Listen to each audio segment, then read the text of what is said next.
Hello and welcome back to my YouTube channel. I'm really excited today to do a little bit of a different video today because I wanted to do a little presentation about Pholus, which is a centaur, and one of the most popular centaurs that you might know is Chiron. And I think Pholus really needs more attention in astrology. And I wanted to do this presentation now because it relates so much to what we experience in the world right now. I think Pholus is a key player in everything that we experience right now, including the lockdown, including all of the worldly shifts that we have, right? Restructuring of the world, all of that. And the real intention and reason and purpose behind everything that we experience right now, I think can be brought back to Pholus. And I want to bring in the mythology of Pholus, the transit that really triggered him to take action, right? And also obviously his meaning, his purpose in your natal chart, and also his discovery chart, which is mind-blowing to look into. So if you are excited to learn more about this centaur and also maybe look into your own chart and see where you have Pholus, then definitely watch this video.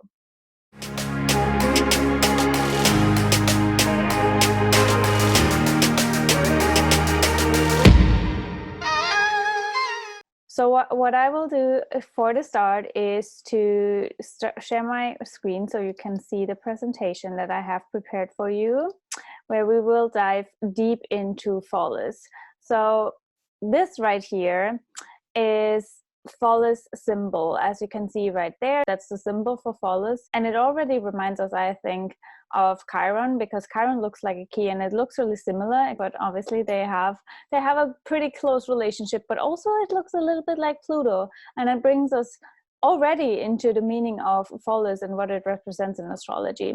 Because how I see it is, that's why I titled the presentation like that. Pholus is activating our soul's purpose and really bringing it down into this physical world. And I will obviously explain why that is in this presentation, but a big part of that is basically his orbit. So how he orbits in the universe or around the sun is between Saturn and Neptune, right? And this bridging basically between Saturn and Neptune is really interesting.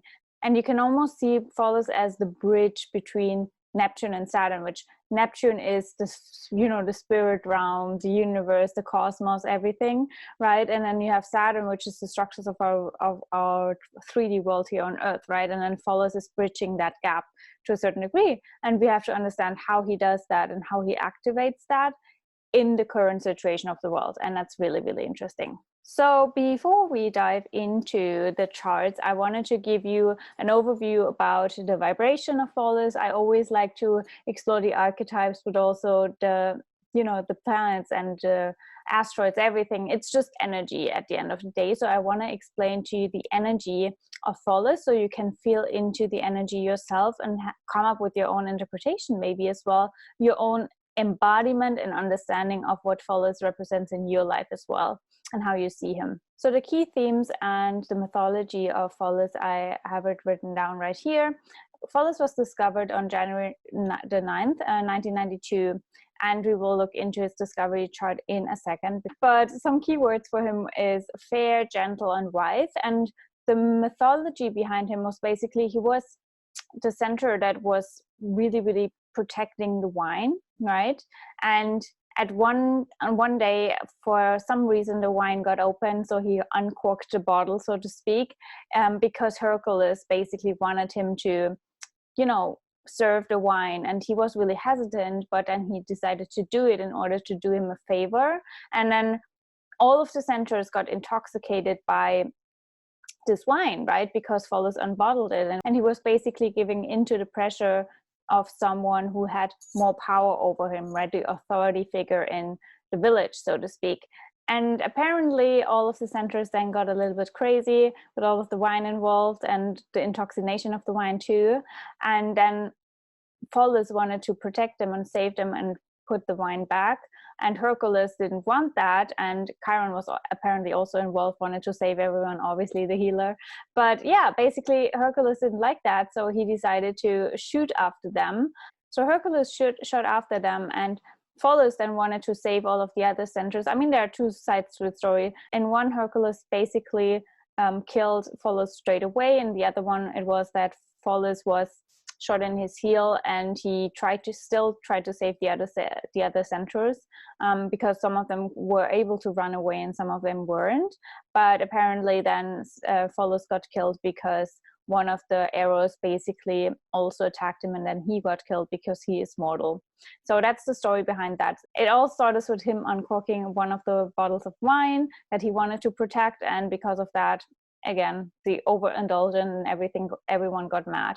So that's the start of the story. That's the mythology behind that. And a couple of things that we instantly see is that, first of all, you know, the whole wine situation, that's the escapism, and that's, you know, spirit, right? Spirit is also called wine, or wine is called spirit.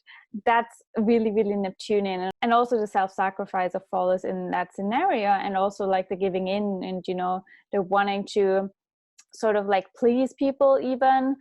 So that's all really Neptunian. And he basically didn't take responsibility, which was Saturn, right, for his role, for his tribe. And that's something that he had to learn, that, you know, by overindulging, that can cause a lot of, or by escaping as well, that can cause a lot of trouble. So he would have been saved if he would have taken more responsibility. And that's, you know, the bridging between Saturn and Neptune in that case. And we will dive deeper into that correlation, or the relationship between Neptune and Saturn in that scenario in a presentation, of course. So when you read about Pholus online, a couple of things that you will always come across is that Pholus is always present when the bottle gets uncorked. So big turning points, and he's a big catalyst for really, really life-changing events.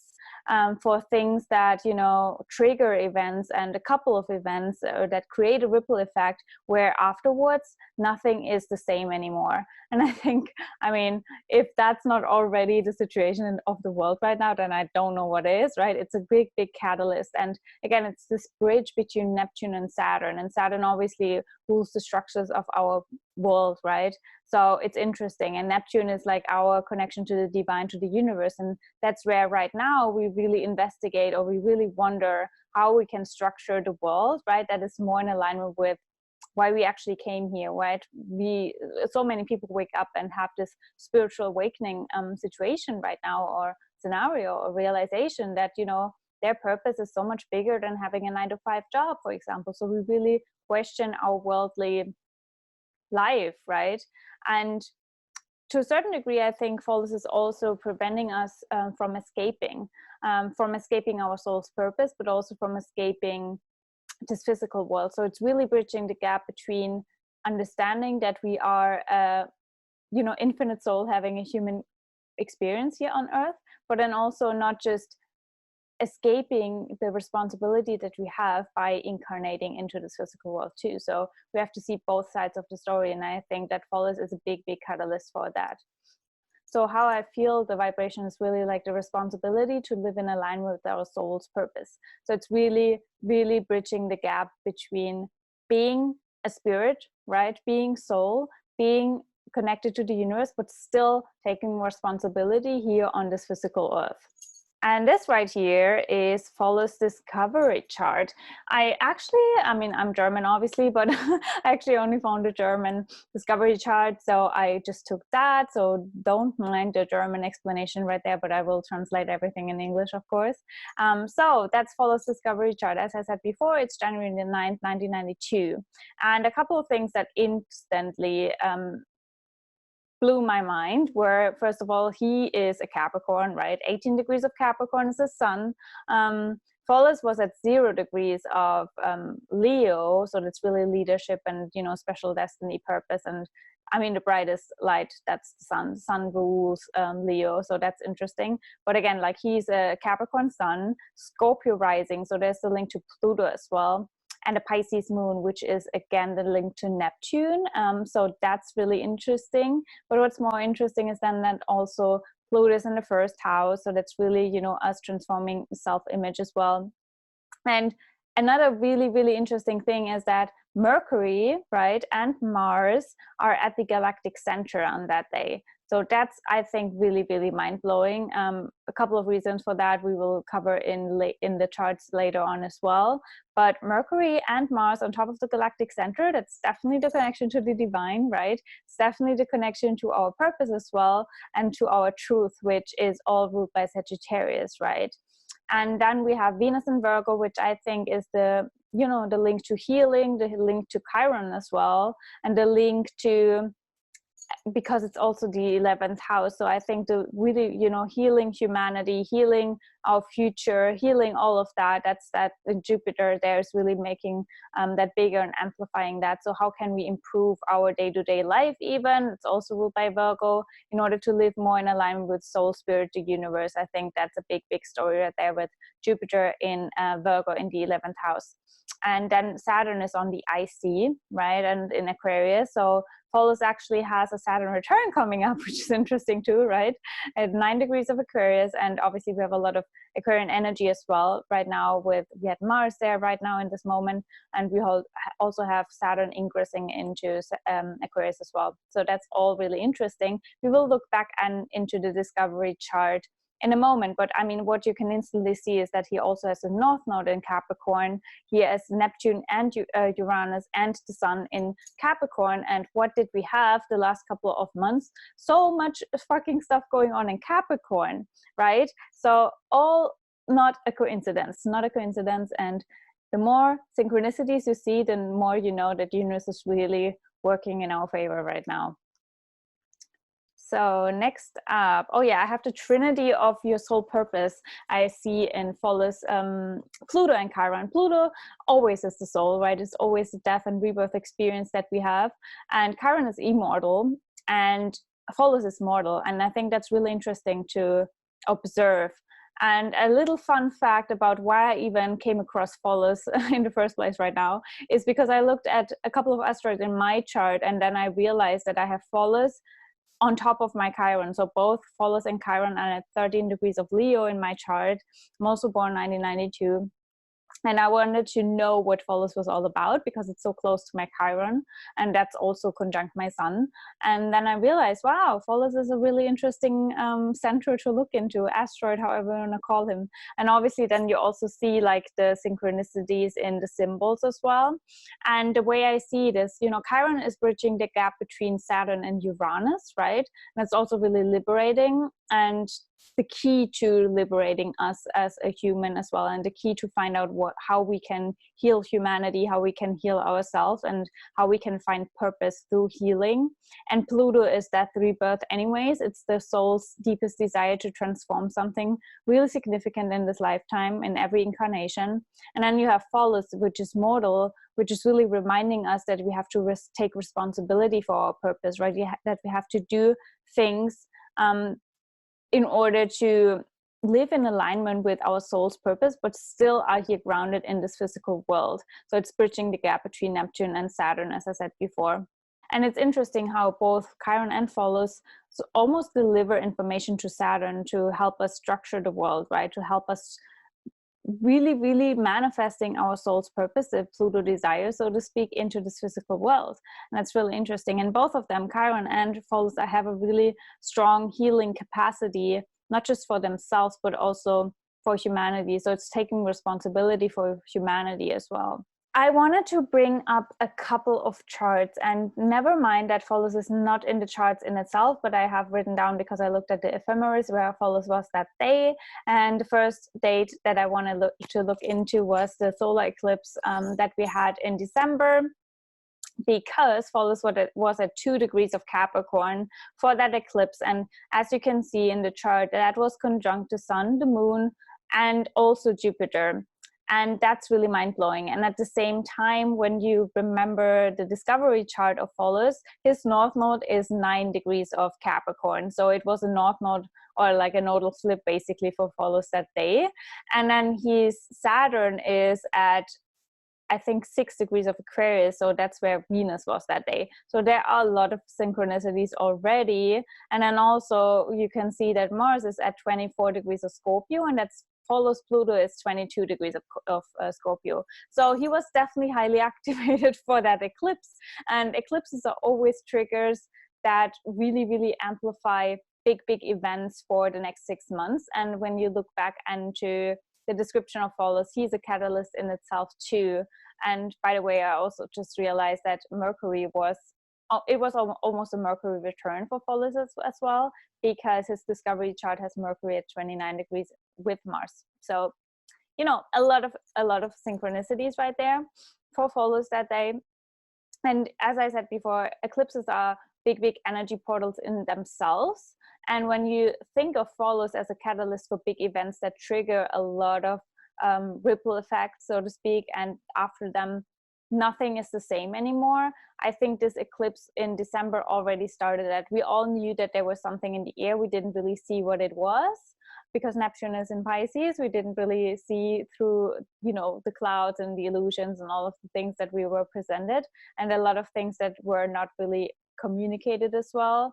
But back in December, we already had the virus, for example, in China, and it just got amplified after that. But we didn't really see what was going on that eclipse day, but it really started that ripple effect. So Pholus in that chart, I think, is a big contribution to the ripple effect and to the turning point for, you know, all of the events that happened then in 2020. I definitely see that as a big indicator in that chart. And the next chart was the new moon in Pisces, February 23rd. And if you don't remember what that was, I also have a podcast episode about that new moon on my podcast, The Magic Kathi Show, basically for all the new moons, full moons, and eclipses, everything. But just to put it into perspective, after this new moon, we had a lot more emphasis on the virus, a lot more cases coming out, a lot more talking about the virus, fear about the virus, anxiety about the virus, all of these things. It just got amplified, and viruses are also ruled by Neptune. Just to put that into perspective. Why? Because they are hidden things that we can't see, we can't control. They are literally invisible, but they are there, and that's, you know, the universe as well, right? It's there, and there are forces and energies working in our favor, but we can't really see them. That's why viruses are also related to Pisces. And as you can see, that's a lot of Pisces energy right there in this chart. It's crazy. And Pholus was at 4 degrees of Capricorn for that day, which was conjunct Mars, and then also conjunct the South Node, right, our collective South Node. And then what you can see, that's really mind-blowing too, is that Jupiter was at 18 degrees of Capricorn. And when you remember the discovery chart of Pholus, his sun was at 18 degrees of Capricorn, which is exactly where Jupiter was that day.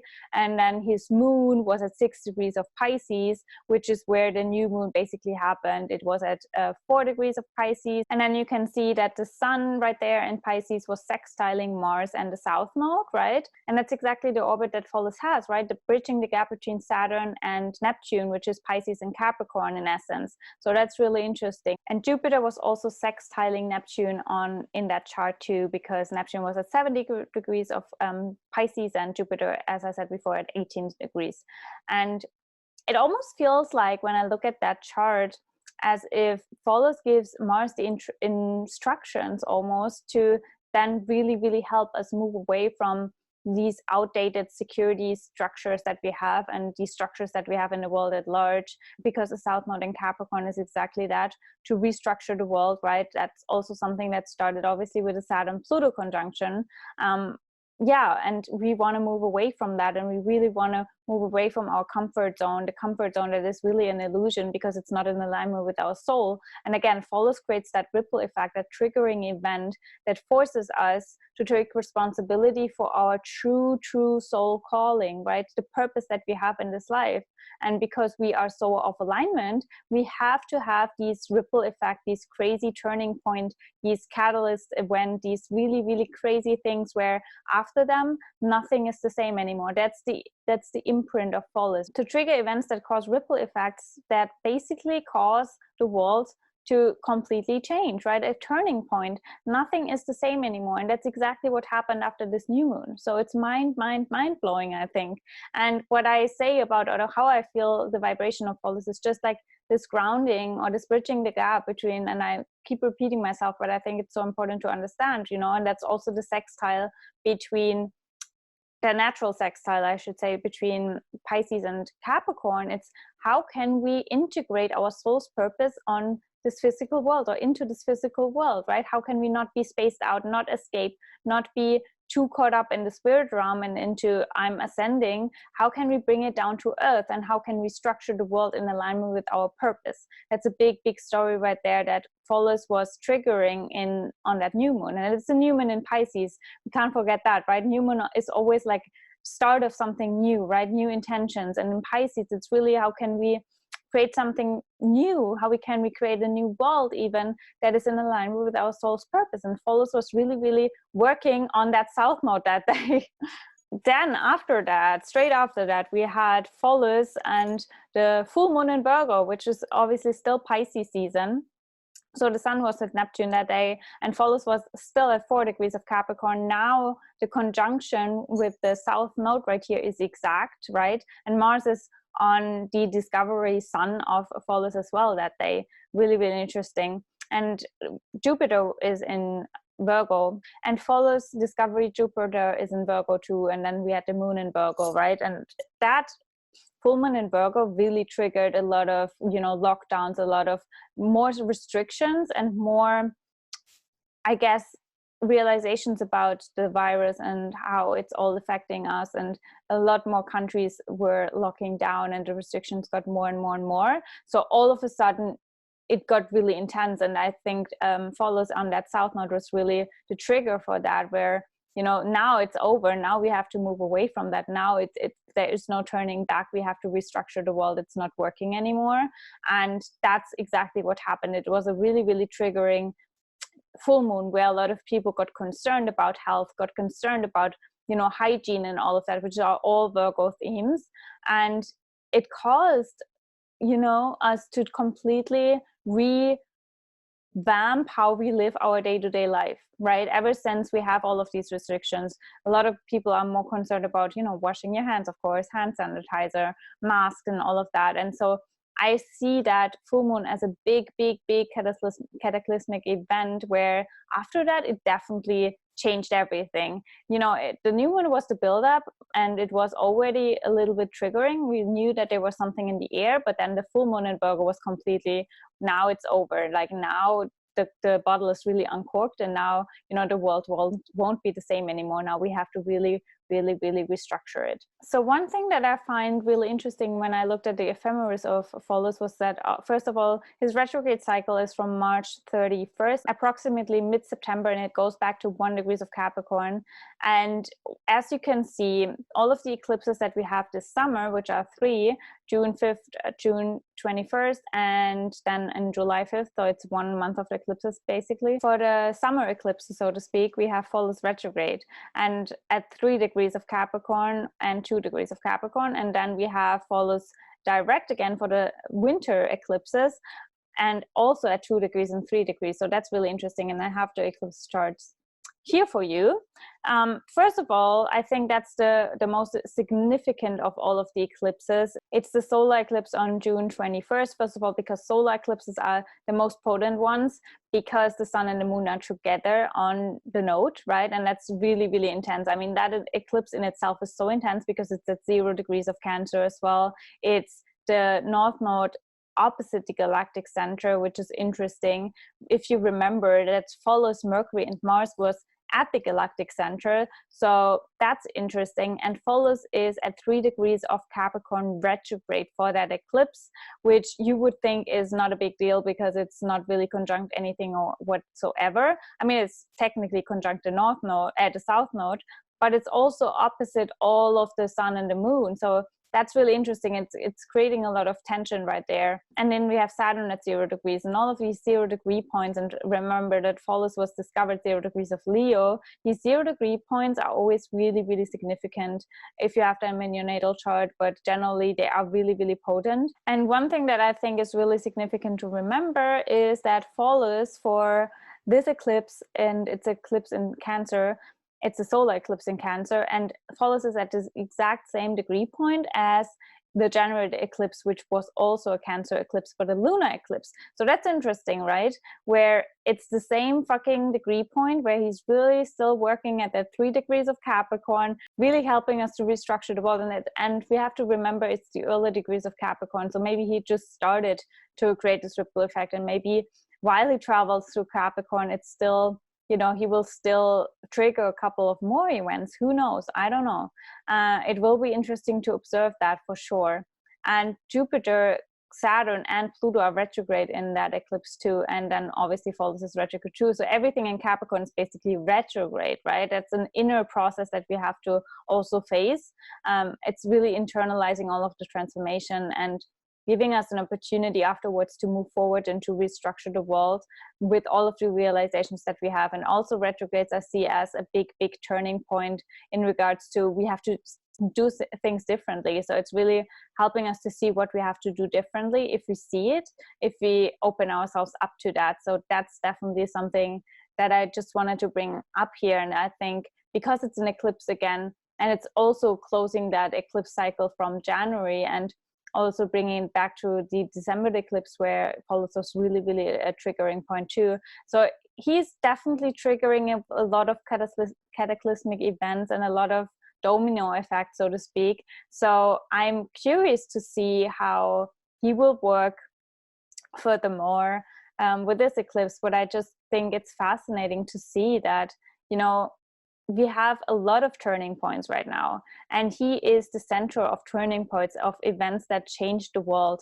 where the world can't be the same anymore. And he's involved in all of these eclipses, the new moons, the full moons, all of these really significant transits. He's playing a key role. So I think it's really important to look into him. And if you just, you know, after looking at all of these charts, when we just look at the key themes of Pholus, which is so crazy, right? It's turning points, points of no return, small starts of major events, the catalyst, bridging the gap between Neptune and Saturn, but prevents us from escaping responsibility to live in alignment with our soul's path, right? He's really there when the bottle is uncorked. So he's lifting the whale. All of these key words are basically what happened after all of these events where Pholus was so present. So I think it's really a key to look into him. And if you have him in a really dominant phase or dominant spot in your natal chart, for example, it's really important to look into him as well. And I almost feel like it's my responsibility almost to talk about him because he's conjunct my sun and my Chiron. And I think he has a big healing capacity, not just for our own life, but also for the world at large. And I think if, you know, that's something that I say all the time, when we live in alignment with our purpose, the world would be a better place. It would naturally be in order because there are no power struggles anymore. There's no need for war. There's no need for all of that. Yeah, I just wanted to talk about him for that reason, because just imagine if we would all structure our world in alignment with our purpose, because it's my biggest mission in life, right? To help everyone why they are here.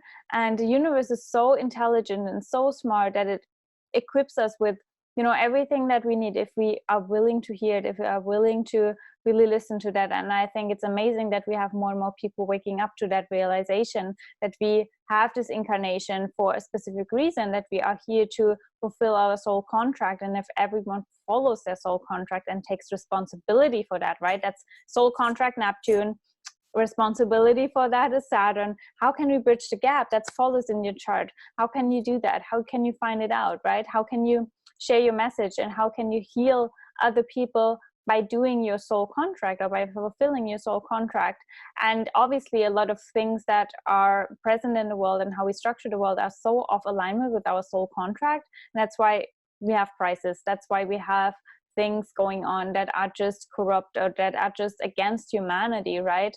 Because it's just not in alignment with our soul contract. So my intention with this presentation was really just to open you up to Pholus, to inspire you to look into him in your chart. And if you ever want to have a reading including Pholus, then definitely let me know. You can find me on Instagram, Magic Kathi Official, or listen to my podcast, The Magic Kathi Show. DM me if you have any questions about a reading, or email me. All the links are down below in the description box anyways. I'm really excited to hear where you have Pholus, what you thought about this presentation, if it opened you up and inspired you to look into Pholus and how you see him in the grand picture of all of these crazy events that we see globally. I think it's not a coincidence, everything, for sure not. Nothing is a coincidence. And it's really interesting to look into all of these other aspects, because we tend to forget the asteroids and the centaurs and all of these when we just look at, you know, the big players in astrology. But as you can see, Pholus is a big player too, and he probably helps you to step in your magic.